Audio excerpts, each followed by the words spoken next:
I'm Nathan Judah. I'm here with Wolves reporter Tim Spiers. And Tim, that's a lot better, isn't it? Yeah, that was all right, wasn't it? Yeah. Excitement, goals. We had 3 goals. 3? 3 goals, a victory, comeback, stirring comeback. Yeah, loads better. Bit of a half-time talking to, we think, from Kenny Jackett. Sorted them out second half.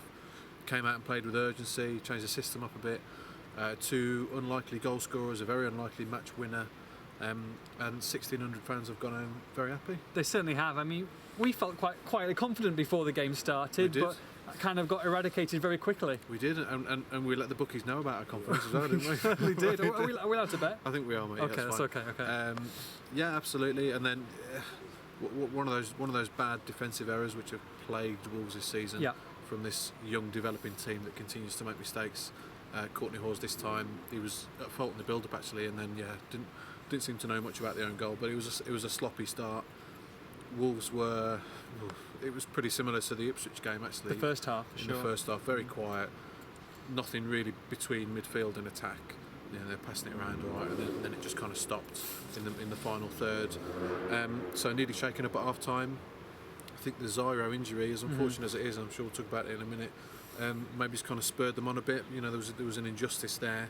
We haven't seen a replay yet, but just judging by the photographs and judging by the severity of the injury, Wolves were very hard done by there. They've lost one of their own, and they've kind of used that plus some firing up from Kenny Jackett to come out a different team in the second half. They certainly did. The formation helped, and two really good goals, and they thoroughly deserved it, didn't they? They did. They played with urgency. It was similar to Burnley away a couple of weeks ago. We got big numbers forward on the counter-attack, as evidenced by the 2 goal scorers, making late runs into the box. James Henry, fantastic, doing his Jordan Graham impression with 2 assists, 2 really good crosses. I mean, we'll talk about this at length in the next few weeks, but this is, in a season of kind of what might have been. You can see it there again with Henry, who's been out for one of their many injury victims. Sure. Come up with a couple of assists, showed what Wolves have missed in the past few weeks. 2 really good crosses and 2 really good finishes. Absolutely, and just speaking to the fans as well. I mean, when you're going home and away with them, you really do feel for them. So it's nice that so many have come tonight and they've come away with a victory. They've showed some character, and they deserve it, don't they? Because they're fantastic, those fans. Oh, they're brilliant. And there was the easy comparison with the last time Wolves were here 2 years ago when they bought 9,000, and the club was really on the up.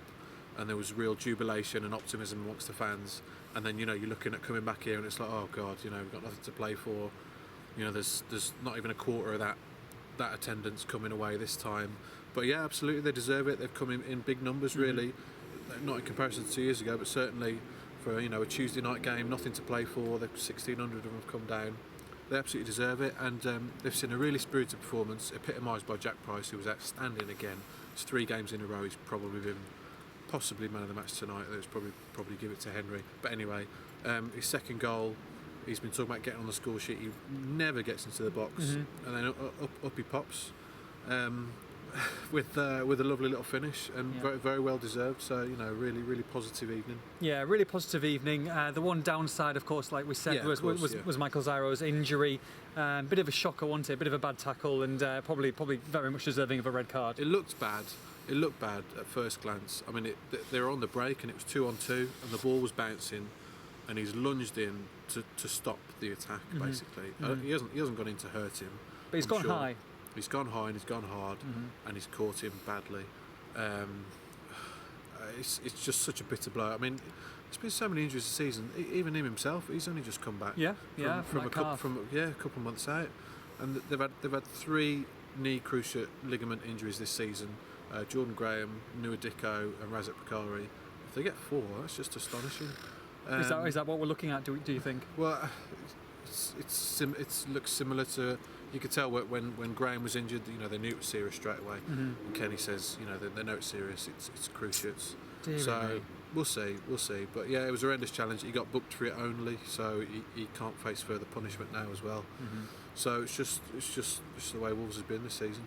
What now? 6 games to go between now and the end of the season. What are you looking for now? You're looking for more of the second half, I guess. Yeah, exactly.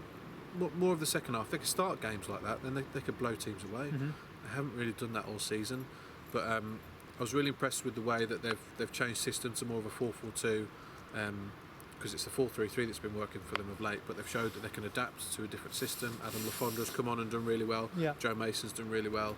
James Henry as well. You know, these are guys that can get you goals. You know, and some of them are playing for their futures as well. I mean, Kevin McDonald isn't here tonight. He's the kind of guy that could be playing for his future. But you know, my point is, Adam Lafondra's playing for his future. The likes of George Saville and Jack Price, you know, they're playing for their first team spots next season as well. Yeah. And if someone else is bought in their place, then they could be off, and that's it. So so there is a lot to play for, not in terms of league position, but these young players are all fighting for something. Who's that? I don't know. We just find out. Is that Kenny? It's professional as always. Rush, we're just in the middle of a video. Can I call you back in 1 minute? It's our sports editor. Thank you very much. Cheers, mate. So on that note, the lights may be out behind us, but they're certainly not out on Wolves this season just yet. For all the post-match reaction, make sure you log on to expressandstar.com.